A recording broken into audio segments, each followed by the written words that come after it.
betapa somatic healing sama sholat itu sangat berkaitan. Pusat respon kendalinya tuh di sini. Dan ini cuma bisa bener-bener dapat asupan darah optimal itu pada saat sujud. Raden Prisha adalah Certified Mindfulness and Inner Relationship Focusing Practitioner dan merupakan Integrative Somatic Healing Practitioner. Dari ilmu dan pengalamannya ia mendirikan mindrevive.id. Kalau Rasulullah SAW itu kan sebelum maghrib tuh sudah berhenti makan. Jadi kalau kita udah gelap, badan kita tuh udah siap istirahat. Kapan ketangguhan itu justru berubah jadi survival mode yang asking for help? Anggaplah rasa unsafe itu adalah bagian diri kamu nih. Dia akan tenang sampai dia butuh perhatian kamu lagi. Mungkin dia akan ngetok kamu nih. Itu kemarin teman-teman relate banget lazy ambitious. Kita tuh punya mimpi yang besar, punya kayak gambaran potensi kita gede. Cuma kok lazy ya? Ini relate gak sih Mbak?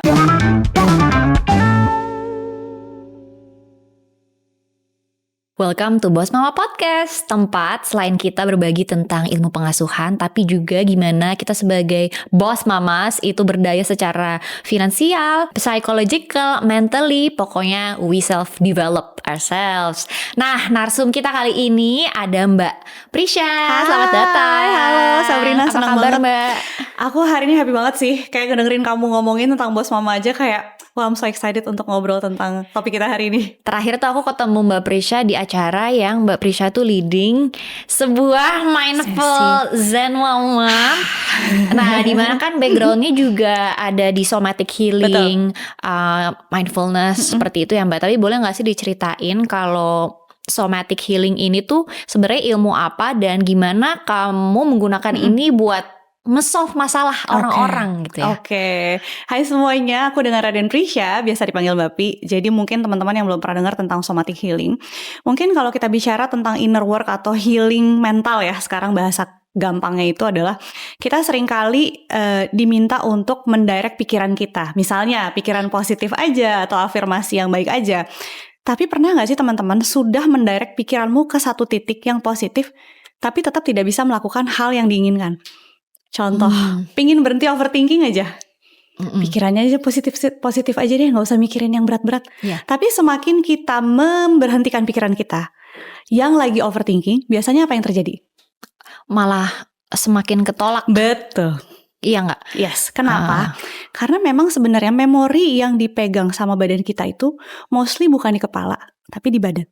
Oh, oke. Jadi salah nggak ternyata kalau supaya kita nggak overthinking, jangan deh kita afirmasi positif aja terus. Itu not exactly wrong. Not exactly wrong, tapi not really works juga.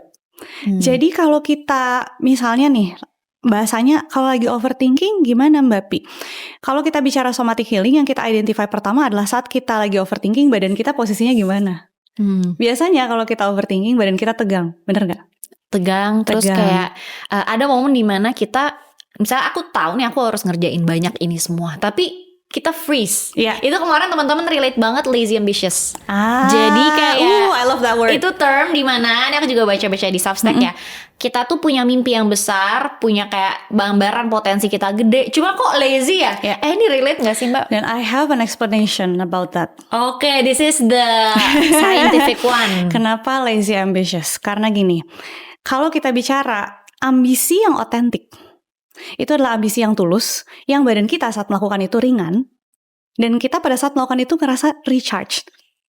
Tapi why does it bikin males gitu ya, dan atau bahkan bikin kita procrastinating? Karena biasanya kita ambisi itu bukan untuk something sincere atau authentic, tapi more about protection. Protection tuh apa misalnya? Protection towards ourselves. Kalau kita ambisi, biasanya kita mau menuju ke satu titik di mana we thought pada saat kita ada di situ kita akan merasa aman. Kita maybe we have a certain position, kita punya posisi tertentu atau prestasi tertentu di situ yang membuat kita merasa aman. Tapi kenapa we became lazy untuk menuju ke sana? Karena sebenarnya itu tuh sebuah keharusan, sebuah obligasi. Kalau kita nggak dapet itu, kita nggak akan ngerasa aman, kita nggak akan ngerasa secure. Dan biasanya orang yang punya lazy ambitious trait itu, percaya deh, biasanya ada sedikit insecurity di dalam sana. Tapi kayak gitu berarti apakah goalnya yang salah? Kan nggak juga ya? Atau kitanya yang kadang kita bilang malas gitu? Mungkin bukan goal yang salah, Tapi tujuannya yang perlu kita refine supaya bersama dengan ambitiousnya kita itu, kita nggak cuman berusaha untuk meng-aim satu goal, tapi di saat yang sama kita juga belajar kenal sama diri kita itu siapa. Intinya teman-teman, pada saat kita lagi aim to something, tapi ada trigger, ada hambatan, dan biasanya hambatan paling susah itu bukan dari luar, tapi dari sini. Bener nggak? Kenapa dari sini?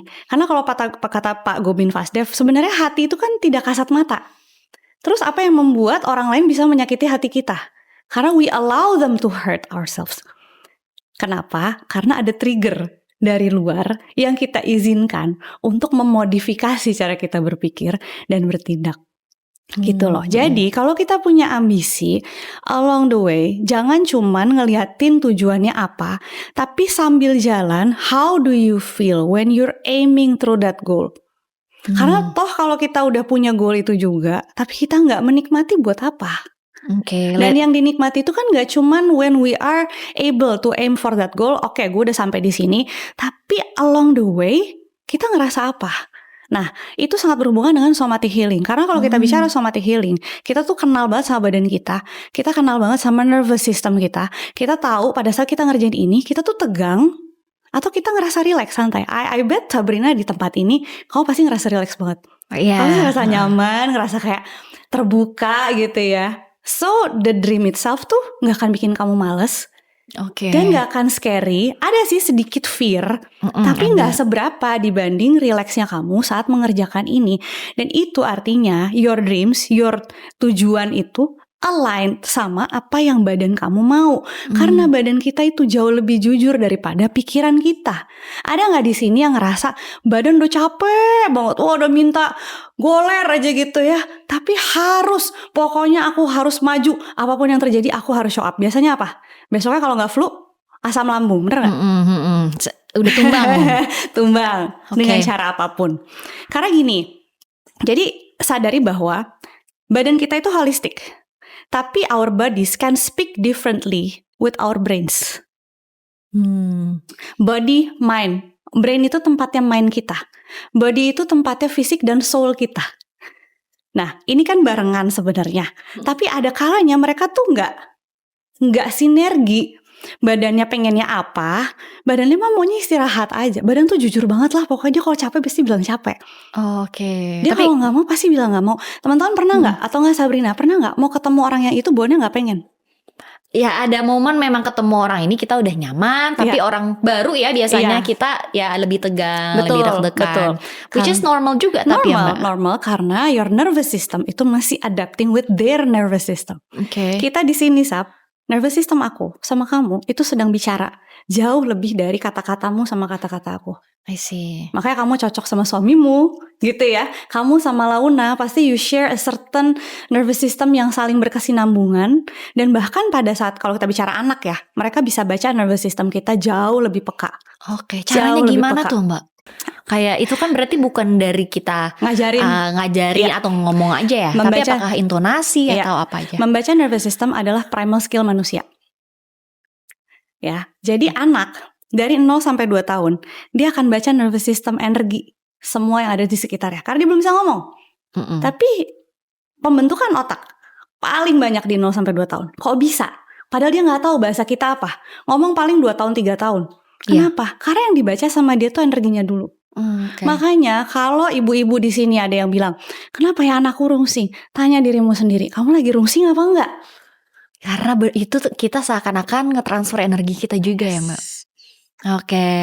Makanya kalau buat aku untuk ibu-ibu, be honest. Anak kita itu sangat tahu kapan kita tidak jujur sama diri kita sendiri. Dan kalau kita nggak jujur sama diri kita, which is our mind mungkin punya aturan. Otak kita pinter banget, dia sangat mudah mengatur.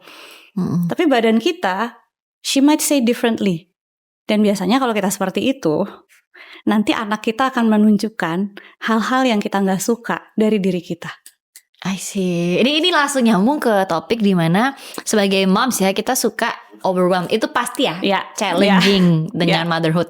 Nah terus aku pengen kaitin dengan ini nih Mbak. Sempet lihat ya sebuah riset dari UGM tahun 2026 kalau hampir 40% perempuan kerja itu mengerjakan pekerjaan domestik selama 8 jam lebih. Tapi hampir 40% laki-laki kurang dari 1 jam sehari dalam pekerjaan domestik di Indonesia ya. Nah, jadi dan sering banget narasinya tuh perempuan, ibu terutama juga ya harus kuat gitu ya. Jadi sebagai perempuan, especially ibu tuh kita sering banget dipuji karena kuat gitu. Tapi kalau menurut Mbak Pri ini, karena kita tadi udah bahas ya, kapan ketangguhan itu justru berubah jadi survival mode yang asking for help? Aku menjawab ini cukup sulit karena gini, aku menjawabnya akan seperti ini ya, Sap ya. Banyak dari kita yang karena dari kecil atau dari periode tertentu kita tuh terpaksa harus kuat mau tidak mau. Kuat itu apa sih? Kuat is a form of protection. Siapa sih yang kuat? Kalau di cerita-cerita kerajaan pasti patih, bodyguard gitu ya, atau enggak kayak jenderal gitu, pasti semua image-nya kuat dan mereka punya satu kesamaan, they are protecting. Kalau di perempuan, being kuat, being masculine is karena kamu perlu memproteksi sesuatu. Dan bisa jadi itu kamu, bisa jadi itu anakmu, bisa jadi itu orang tuamu. Karena kalau kita bicara perempuan, kita kan relasinya gak cuma ke anak kita, gak cuma ke suami, tapi juga ke orang tua kita. Dan kadang-kadang karena begitu lama kita harus kuat, it became sebuah kebiasaan yang mau gak mau harus terjadi. Tapi bisa jadi sebenarnya dalam spektrum kuatnya kita itu sebenarnya kita tuh overfunctioning. Mungkin sebenarnya kita tuh tidak diciptakan untuk sekuat itu. Tapi karena mau gak mau dan sudah terlalu lama nih menjadi strong gitu ya. Jadi mau gak mau harus lanjut dengan kekuatan yang seperti itu. Nah, indahnya memiliki anak buat teman-teman di sini yang belum berumah tangga atau yang sudah berumah tangga ya. Memiliki anak itu seringkali menunjukkan pada kita sisi vulnerable kita yang gak kita sadari. Kalau kita sudah terlalu overfunctioning, mungkin dia akan nunjukin ke kita dengan banyak tantrum. Mungkin anak kita akan menunjukkan angernya kita sebagai proyeksi dari kemarahan kita yang tidak bisa kita keluarkan. Gitu ya. Bener lagi ya.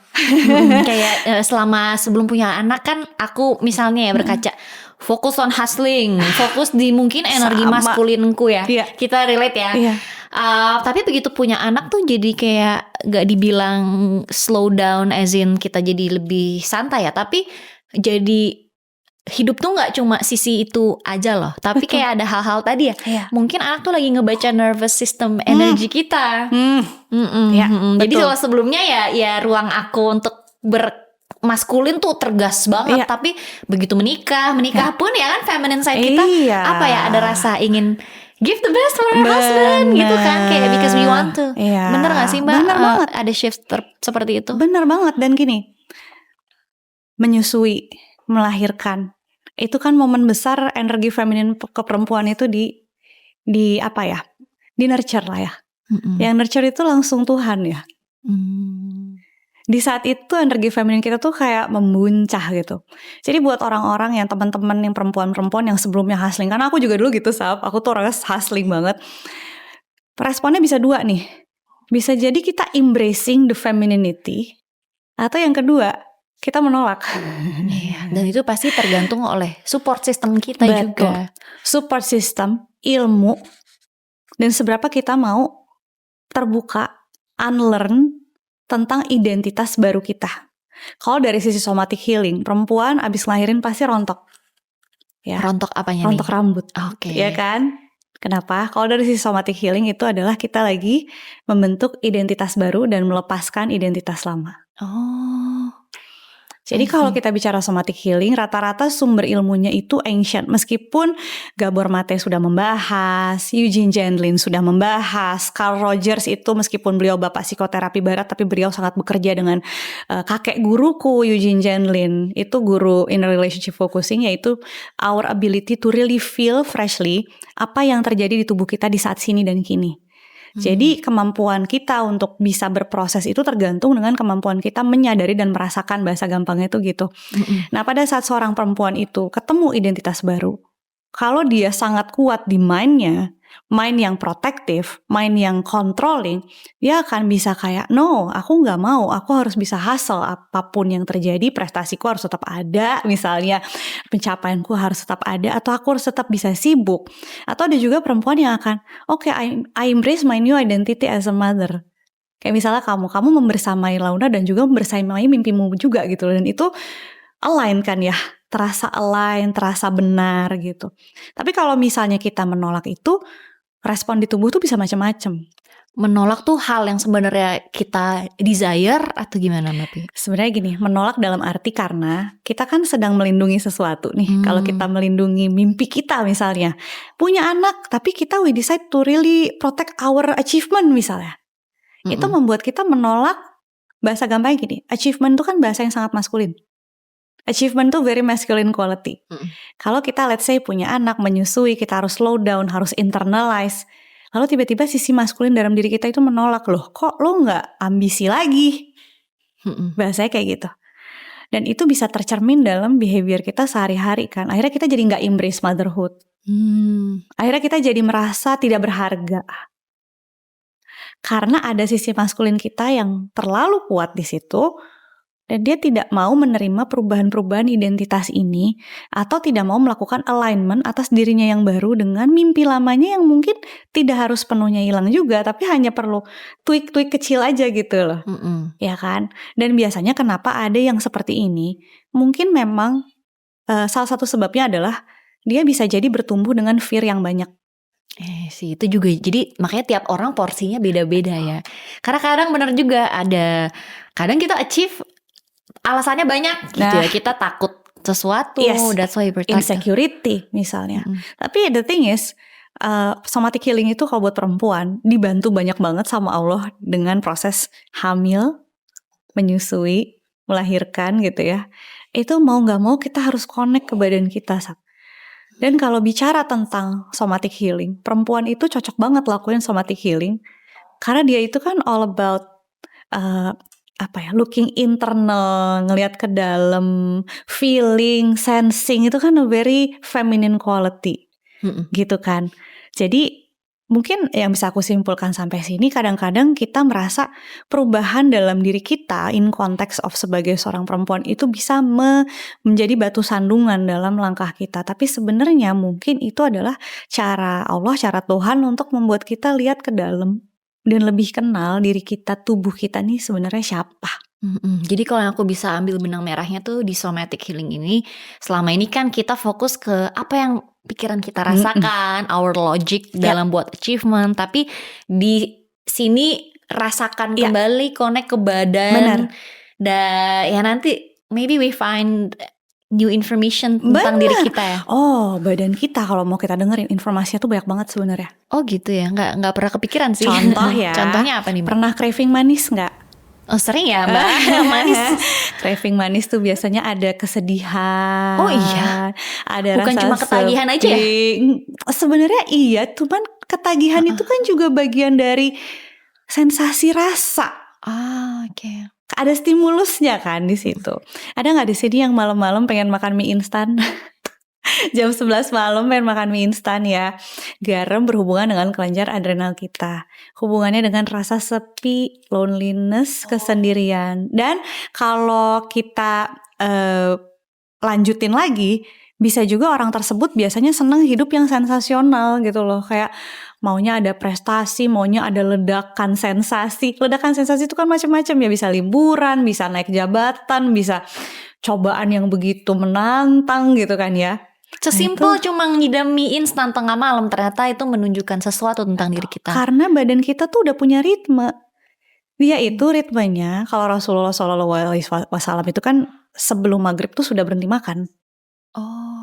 Oh itu kenapa kalau boleh tahu penjelasannya? Karena matahari gelap. Jadi gini, diri kita itu kan cerminan hidup dan alam semesta kita.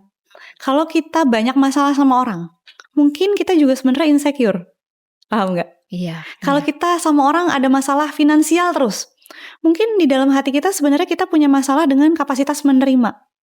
Atau mungkin kita sering ditipu sama orang. Mungkin sebenarnya kita tuh gak punya boundaries. Kayak gitu loh. Nah, bicara tentang yang tadi aku sebutkan, ya. Tadi ngomong apa lagi lupa. Oh, Tiba-tiba berhenti ngeblank. makan. Makan, tentang makan ya. Jadi kalau kita bicara badan kita on, Mm-mm. itu sama dengan kapan matahari bersinar. Oke. Segitu cerminannya. Mm-mm. Jadi kalau kita udah gelap, badan kita tuh udah siap istirahat. Udah gak waktunya mencerna makanan. Karena mencerna makanan is like mengolah sesuatu, bekerja, working. Mm-mm. Matahari udah gak ada. Lampu tuh udah mati di kantor, bahasa gampangnya gitu. Mm-mm.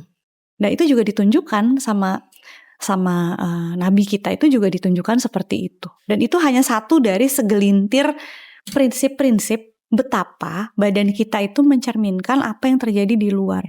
Jadi kalau hidup kita tuh ada yang salah, ada yang kurang, coba lihat ke dalam diri, karena pasti ada cluenya di situ di badan kita. Dan kadang kita nggak ngejadiin badan itu sebagai tempat kita mencari jawaban ya Mbak. Itu dia. Cepat di sini. Bener banget. Berarti harus pertama kita somatic healing dulu. Nah, lihat ke dalam diri lah at least ya. Tentunya dipandu dengan profesional ya, Betul, seperti Mbak Pi. Cuma betul, ini betul, aku betul. jadi relate nih Mbak, ada pertanyaan. Kan tadi kan tubuh kita bisa berbicara ya sebenarnya, cuma karena kitanya aja yang nggak peka. Benar. Tapi apa tanda-tanda paling common kalau tubuh kita sebenarnya sudah overwhelmed tapi sering kita normalisasi, terutama sebagai perempuan ya. Jadi gini, kalau kita dengar orang ngomong, itu kan misalnya aku dengar Sabrina bicara, ya udah aku bisa mendengar kata-katanya, itu benar-benar sangat clear. Tapi kalau misalnya let's say Sabrina ngomong dengan volume begini, aku nggak denger, yang kamu lakukan pasti memperkeras volumenya dong. Atau enggak kayak Mbak Pi pasti kan gitu ya, dicolek ya. Begitu juga dengan badan kita. Mungkin di awal kalau kita capek ya, kita akan mulai ngerasain pegel-pegel. Atau mungkin ngantuk aja. Ya kan, butuh istirahat. Tapi gak didengerin misalnya. Yang terjadi kemudian apa? Exhaustion lebih jauh. Bisa jadi overthinkingnya lebih banyak. Bisa jadi kemudian badannya lebih tegang. Akhirnya jadi vertigo. Vertigo adalah suara tubuh yang lebih keras. Karena pada saat pegel-pegel gak didengerin. Paham ya? Atau mungkin orang yang terlalu banyak pikiran, tapi sama dia mungkin tidak diallocate dengan journaling, tidak di alignment, tidak di analysis misalnya ya. Tidak ada tindak lanjut dari overthinkingnya. Dipendam aja gitu kan. Dan sering ya. Mungkin awal-awal dia akan mikir terus. Tapi kan mikir terus itu juga sebenarnya suara dari badan bahwa ada alignment yang dibutuhkan nih. Ada tindak lanjut yang perlu dilakukan nih dari overthinkingmu itu. Karena bahkan kadang dari overthinking kita bisa dapat ide, ya gak sih? Iya, dan ini juga kita kan selalu constant simulation membuka HP ya. Bener. Setelah aku sadarin, misalnya nih aku lagi sama anak, dia tidur gitu ya kan. Ya. Main HP lah kan lagi gabut. Cuma ternyata the act of kita diam space out malah ngedatengin ide loh. Bener. Bengong itu mahal banget sekarang. Jujur Sabrina, kalau aku selalu meluangkan waktu untuk menulis apa yang ada di pikiranku saat aku bangun tidur instead of buka handphone. Karena menurut aku ide-ideku yang paling mahal itu adalah di saat aku bangun tidur. Tadi tapi kan Mbak Pi mention kalau malam biasanya badan tuh udah shutdown ya. Itu aja Rasulullah SAW mencontohkan dengan bahkan nggak makan gitu, hygiene banget. Cuma ada orang-orang kayak aku gitu ya, tengah malam malah ngerasa kayak pengen ideate karena kok somehow ideku lebih liar, lebih kerja. Itu bertolak belakang dengan tubuh atau sebenarnya ada tipe-tipe cara tubuh kita bekerja ya Mbak? Sebenarnya gini, ini menarik ya. Jadi balik lagi ke tipe orangnya. Jadi kalau kita kenali lebih jauh dari, aja aku ada sebuah ilmu namanya celestial harmony, jadi hubungan antara manusia dengan seluruh alam semesta lah ya. Dan itu salah satu yang kita pelajari adalah tipe orang. Jadi orang itu ada yang tipenya individual, ada yang instinktif, ada yang kolektif. Nah kalau orang yang kolektif, dia mungkin akan lebih on kalau lagi rame-rame. Dia akan keluar ideas kalau lagi rame-rame. Kalau instinktif, dia lebih seneng kontemplatif lah gitu.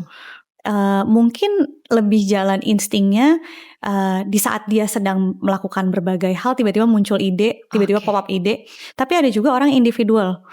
Jadi dia butuh menyendiri untuk dia bisa mendapatkan ide. Coba deh, mungkin Sabrina bisa rasakan apakah it's about the timing atau justru itu adalah saat dimana kamu bisa benar-benar sendiri. Nah, kayaknya yang kedua deh.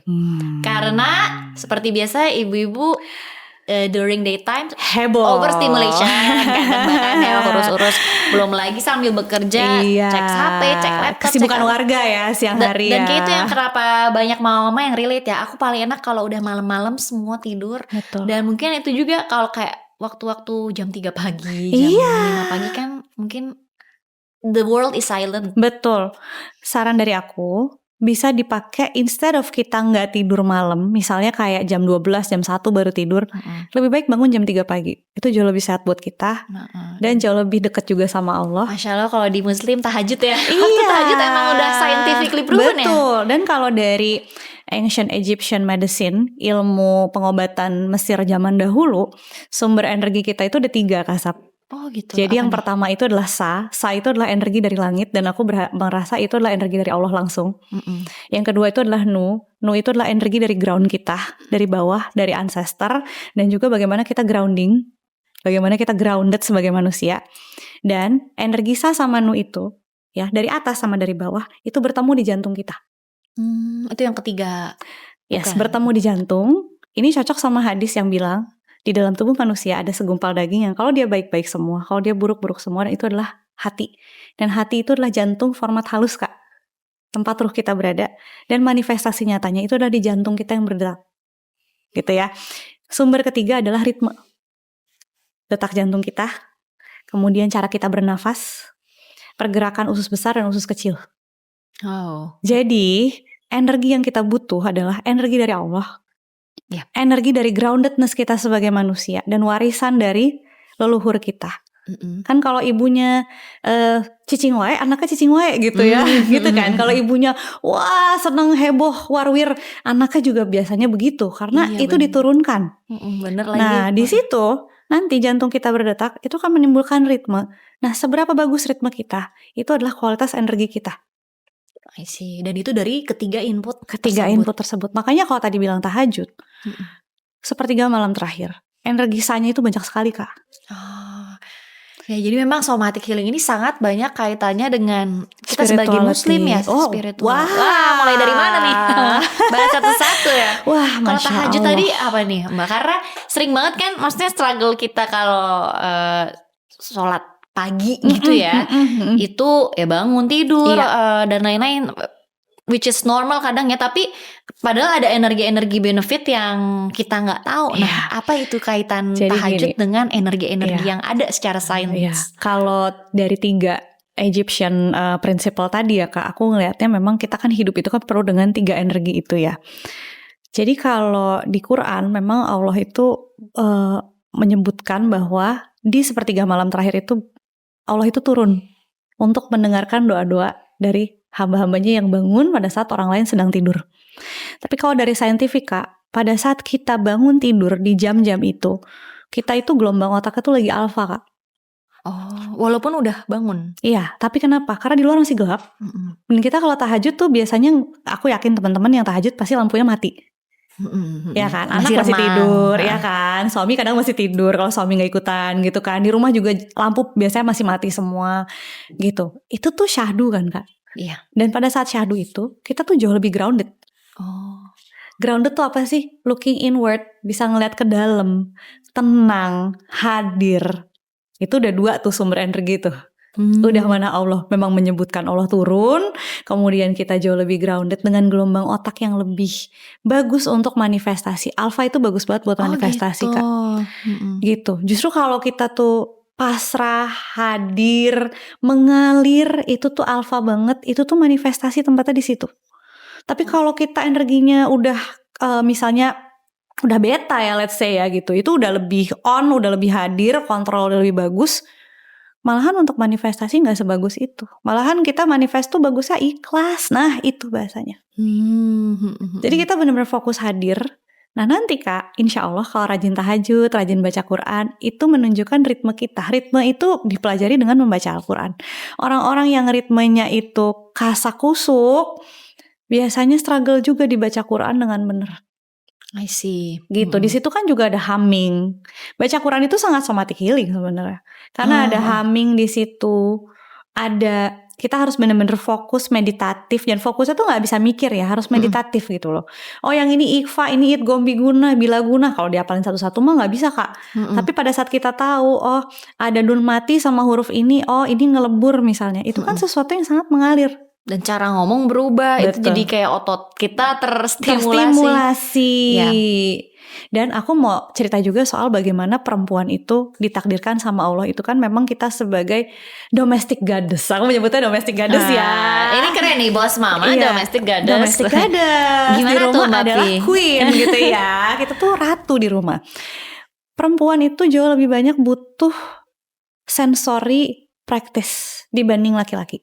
Apa itu sensory practice? Sensory practice. Cuci piring, repetisi, kena air berulang-ulang, kena sabun, itu sensory practice. Terus apa lagi? Ngelipet baju dalam waktu berulang-ulang, terus-terusan, itu sensory practice. Menstabilkan nervous system dengan kegiatan repetitif dan sensasi berulang-ulang. I see. Kita tuh jauh lebih butuh itu daripada laki-laki. Kenapa tuh? Bapak-bapak diciptakan memang lebih banyak mikir. Itu sudah fitrahnya. Kalau perempuan itu lebih flow, lebih receiving, lebih flowing. Akhirnya apa? Nervous systemnya itu yang sensingnya itu lebih mudah aktif dibanding laki-laki. Tapi kita hanya bisa memanfaatkan kesempatan itu kalau kita ikhlas. And that's why balik lagi, apa yang terjadi ketika stimulasi nervous system itu kebanyakan? Karena banyak yang suka cerita kan, Mbak Pi, kayak aku udah capek banget, my domestic load, apa yang dikerjain. Nah, gimana tuh?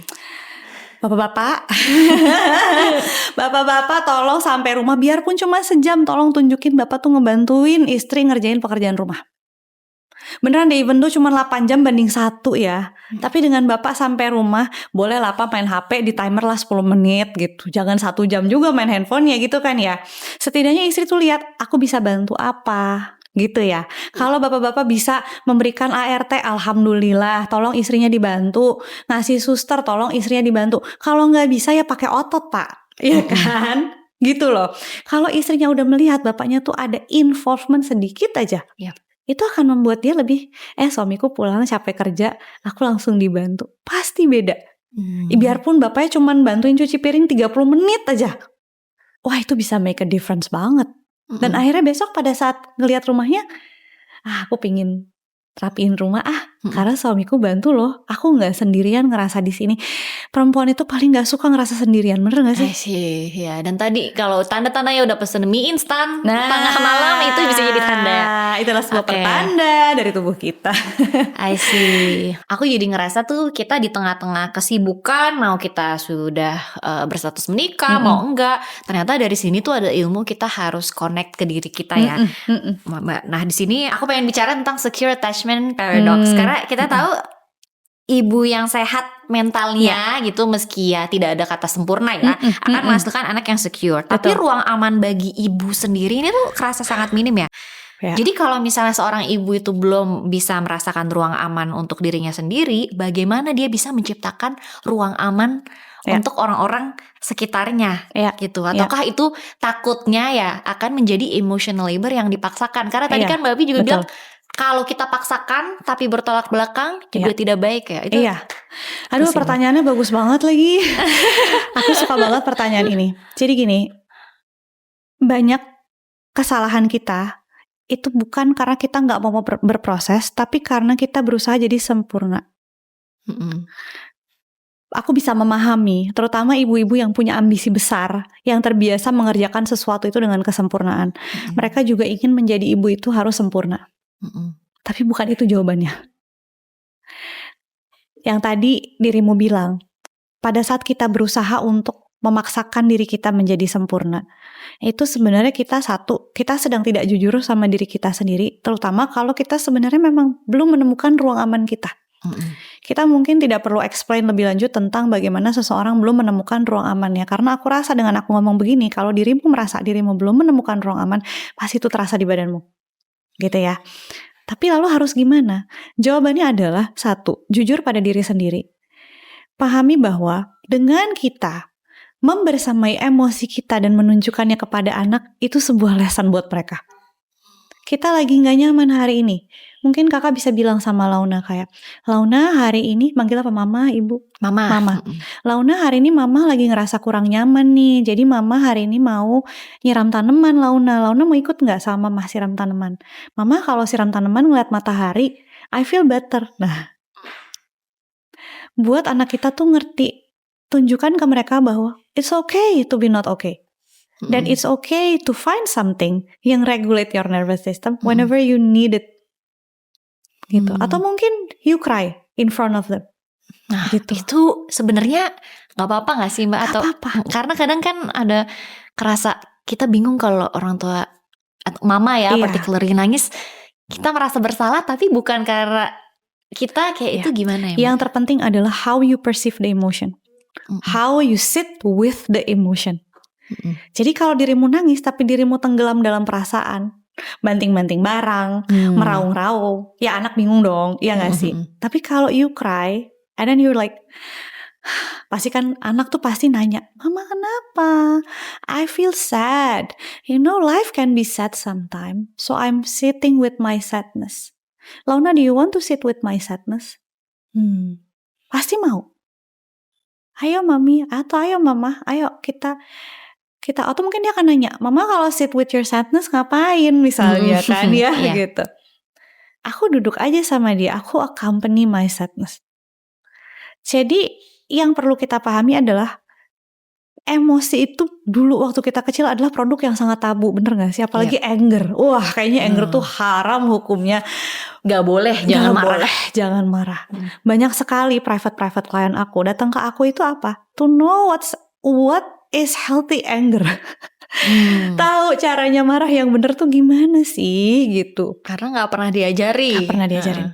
So teach our children untuk dia bisa menemani emosi itu saat dia sedang muncul. Kalau dari prinsip somatic healing, emosi kita yang kuat itu disebut sebagai bagian diri atau parts. Kenapa? Karena our consciousness itu besar, Sabrina. Ya, our consciousness yang isinya itu adalah keterbukaan, kesabaran, kelapangan gitu ya, flow, itu tuh gede. Dan itu adalah fitrah kita.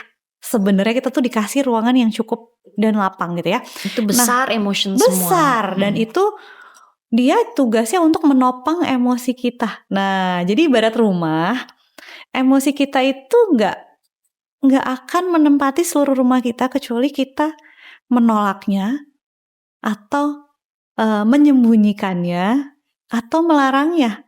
Ibaratnya kalau dia udah diizinin di kamar yang A misalnya, ya udah dia akan stay di kamar A tanpa mengganggu rumahnya secara keseluruhan. Paham gak maksudku? Karena ya udah dibolehin aja. There's a part of me, ada bagian diriku yang marah, dia boleh ada di situ, tapi aku tetap lebih besar sebagai kesadaranku.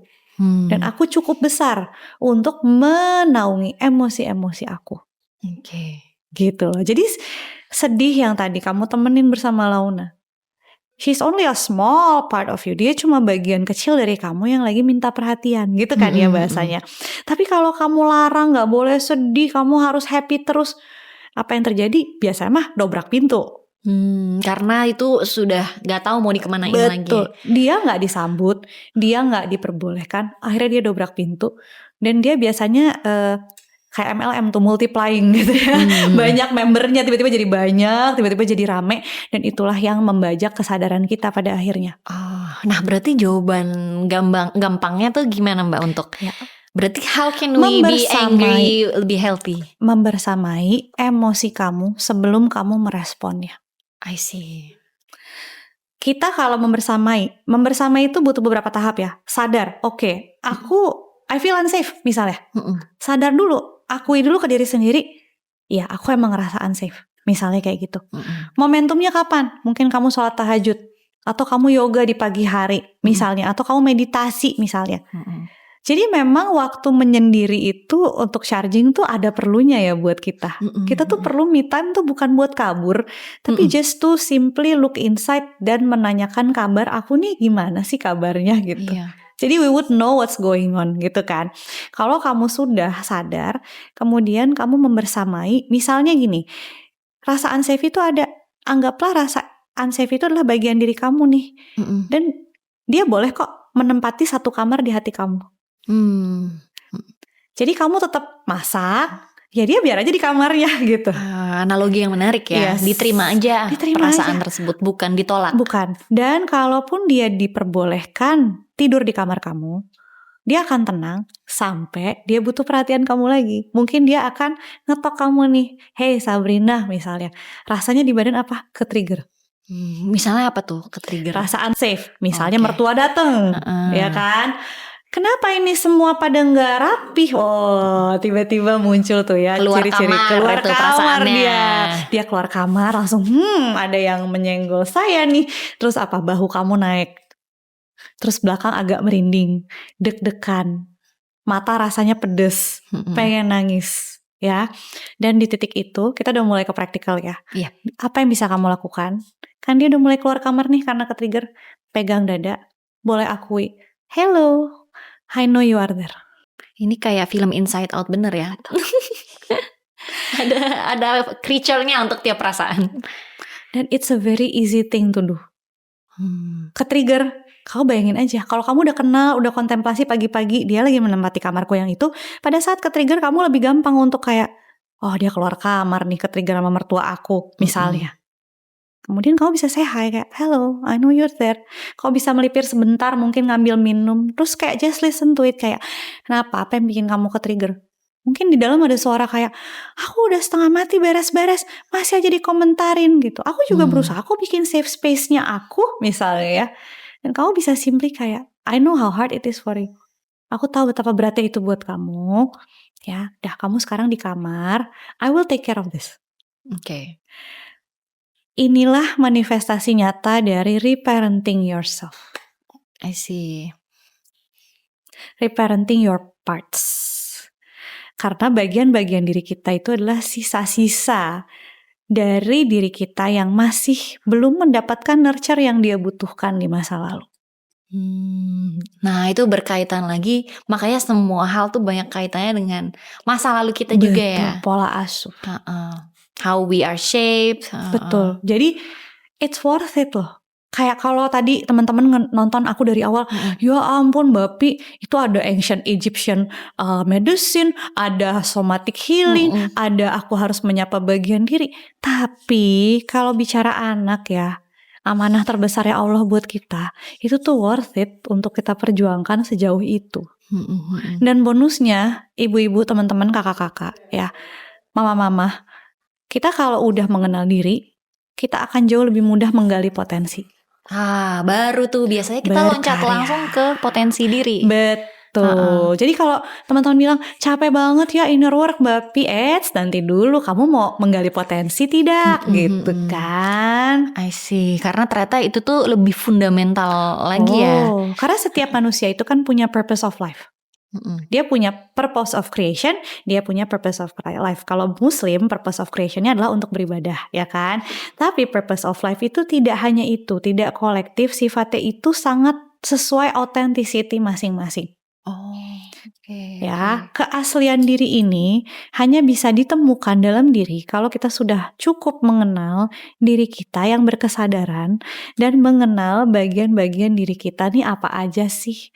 Jadi kita tahu mana yang luhur tujuannya, mana yang totally tulus ya, dan segala sesuatu yang tulus itu akan jauh lebih berkembang. Aku dulu pernah ikut workshopnya Tony Robbins. Wah serius? Ya, alhamdulillah. Serem banget. Itu adalah momenku akhirnya jadi praktisi sejujurnya Sabrina. Karena aku dulu belajarnya desain interior. Aku dulu FSRD ITB. Iya, dulu kan FSRD. Betul. Jadi beliau tuh bilang, kalau kamu mau kaya, kasih manfaat ke semua orang sebanyak-banyaknya. Dan yang namanya manfaat yang tulus itu hanya bisa bergerak dan align dengan energi yang tulus. Nah kalau kita bicara tulus, bukan based on agenda. Itu kita harus kenal banget authenticity diri kita siapa. Apalagi perempuan. Perempuan itu somehow semakin otentik dia, semakin dia itu energi abundance-nya itu menyala-nyala. Karena perempuan itu bukan chasing nature-nya, dia attract. Seperti apa tuh misalnya Mbak? Berarti Misalnya Sabrina. mm-mm. Sabrina mengerjakan ini dengan flowing, dengan hadir. Aku bisa melihat ya, Sabrina tuh kehadirannya di ruangan ini tuh bukan Wah, sesuatu yang amin. ambisius, tapi kayak flowing, mengalir, hadir, jalan gitu ya. Somehow the right people will come around you gitu. Oke. Bukan sesuatu yang kayak aku harus sama si ini misalnya, atau aku harus sampai di titik itu misalnya. Maybe you have the dream, tapi yang jadi fokus kamu adalah enjoyment ya. Mm-mm. Apa yang kamu nikmati dari sini, misalnya gitu. Mm-mm. Apa yang bisa mensupport your presence sebagai orang tua di sini? Apa yang bisa membuat kamu belajar di sini? Nah, perempuan tuh makhluk yang begitu banget. Oke, nah itu kan kayaknya nyambung sama statement Mbak Pi di awal ya. Ketika kita punya sebuah goal Iya. gitu, kayak akan susah kalau kita istilahnya nggak ikhlas dalam proses. Prosesnya. Nah itu berarti tandanya dalam aspek apapun ya, mungkin anak-anak kita anak muda yang dalam umur 20 tahunannya yang lagi dulu aku juga on fire banget atau ibu-ibu yang juga masih mau ada banget yang dikejar.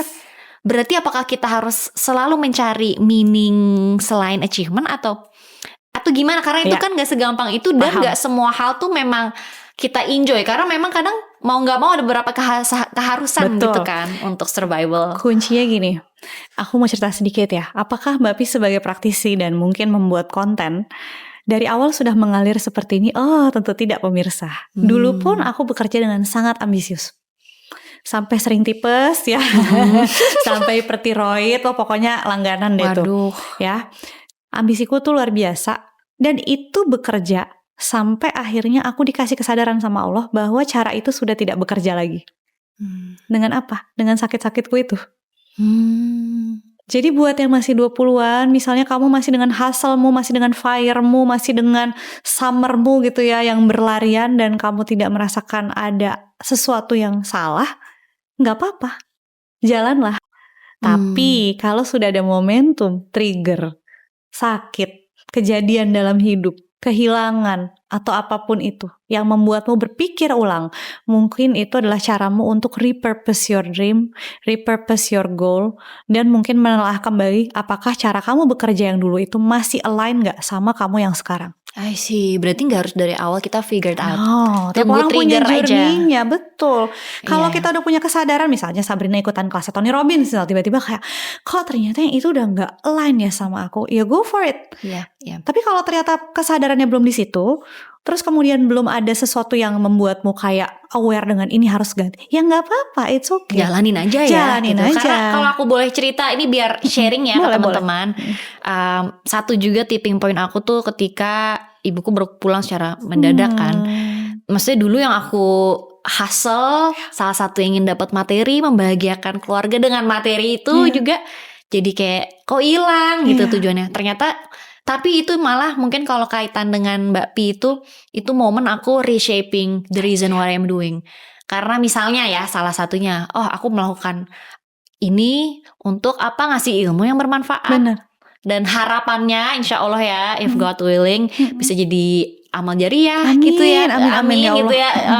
Pokoknya jadi dan mungkin tapi aku di fase awal ya gak kepikiran sewise itu Betul, gitu ya. betul, Maybe betul. udah di dalam pikiranku emang mau ngasih manfaat. Cuma kayaknya tiap orang journey triggernya tuh beda-beda yang akhirnya bikin inilah yang akhirnya membuat aku lebih flow. Dan jujur rasanya emang jadi lebih enteng sih Mbak dengan punya tujuan itu.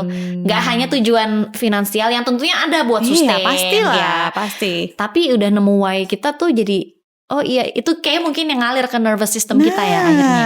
Dan aku suka banget kata-kata tadi yang mungkin meskipun kayak adalah kapitalisasinya. Karena apa? Aku melihatnya bahwa money is energy.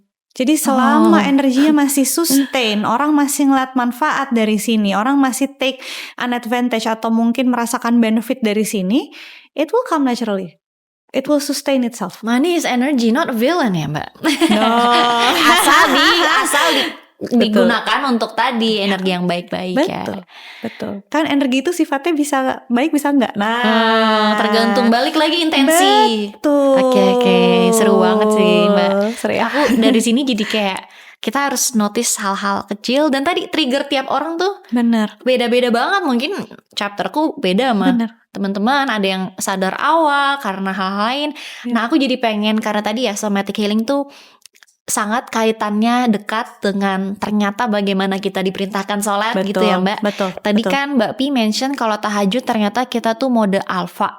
Jadi memang ternyata mungkin kalau kita ngerasa siang hari kok, kalau aku pernah baca tuh di threads gitu, dan kok kenapa ya aku bagian doa tuh suka males-malesan gitu kan, padahal kan dibilang tapi itu pertanda kita takutnya sombong gitu ya. Cuma kalau kita memanfaatkan energi ini berarti bagaimana tuh Mbak? Apakah setiap waktu sholat ternyata not all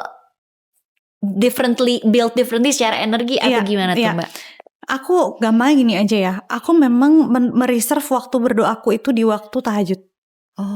Jadi somehow aku bisa memahami teman-teman yang kalau sholat 5 waktu di siang hari misalnya, selain subuh deh ya, itu pasti kayak abis sholat ya udah doanya ya doa standar, misalnya kayak zikir 33 subhanallah alhamdulillah misalnya ya, dan kemudian al-fatihah dan lain-lain.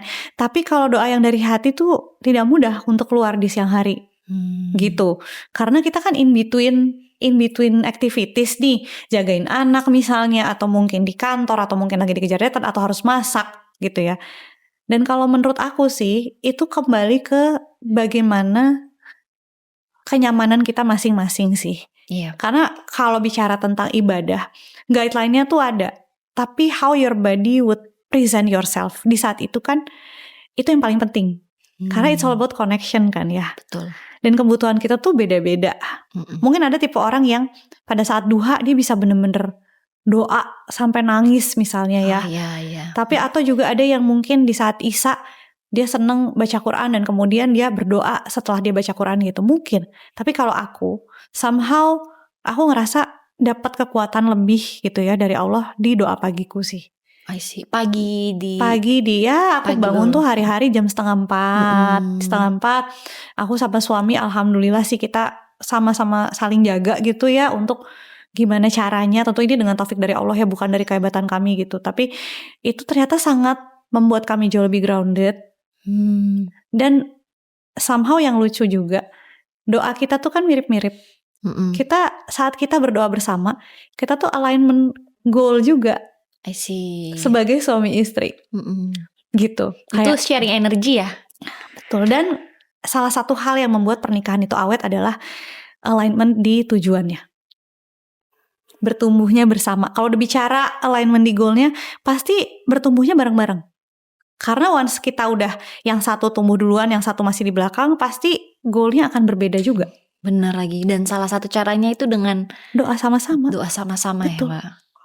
Wah itu Masya Allah sih Kak, life changing banget. Dan somehow pada saat kita berdoa bersama-sama, kadang suami yang mimpin, kadang-kadang aku gitu ya, kalau aku lagi punya wangsit gitu pengen berdoa apa, itu tuh kayak kita jadi tahu, oh kita udah minta kok sebenarnya ini. Kalau emang belum dikabulkan mungkin memang masih disuruh sabar mungkin ya. Dan kita jadi sama-sama berbaik sangka gitu loh. Oh ternyata suami kita juga berusaha kok. Oh ternyata istriku juga berusaha. Kita semua sama-sama minta. Mungkin Allah belum kabulkan. Karena banyak loh kejadian doa belum dikabulkan. Kalau yang disalahin kalau nggak suaminya, istrinya gitu loh. Oh iya. Itu gara-gara kamu nih kita belum dapat ini gitu. Tapi kalau kita let's say bertumbuh bersama, berdoa bersama, oh suamiku juga minta tapi emang Allah belum ngasih ternyata misalnya. Jadi ibadah bersama itu sih buat aku ya, gak cuman secara spiritualitas, nervous system kami tuh kayak pagi-pagi tuh gitu rasanya tuh kayak vibrasinya tuh langsung gitu loh. Jadi once kita selesai berdoa, selesai rutinitas pagi, bangunin anak-anak sholat subuh gitu ya, sholat bareng, terus kemudian kita makan, nganterin sekolah, itu tuh udah dalam vibrasi yang enak. Jadi tips pertama somatic healing adalah sholat tahajud.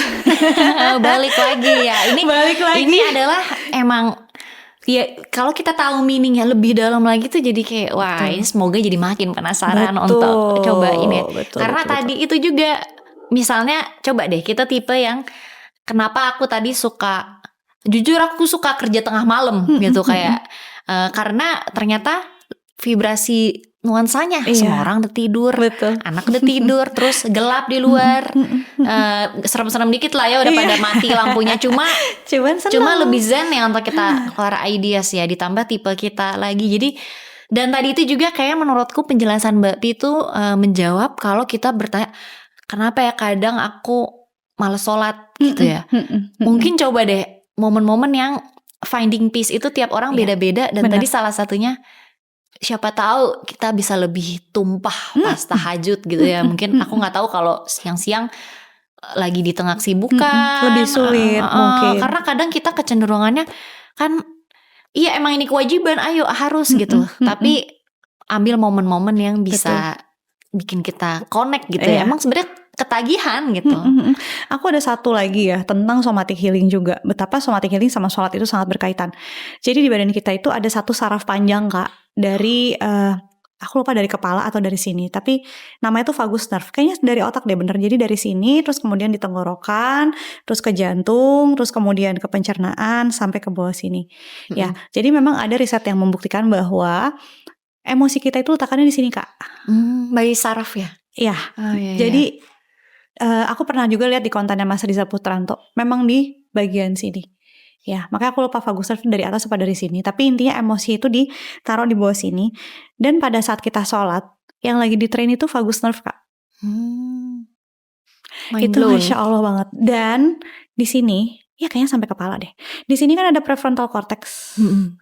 Itu adalah otak pusat kendali kita, pusat kendali respon. Bukan memori emosi ya. Kalau memori emosi itu ada di fascia Kak. Fascia itu selaput otot sepanjang badan.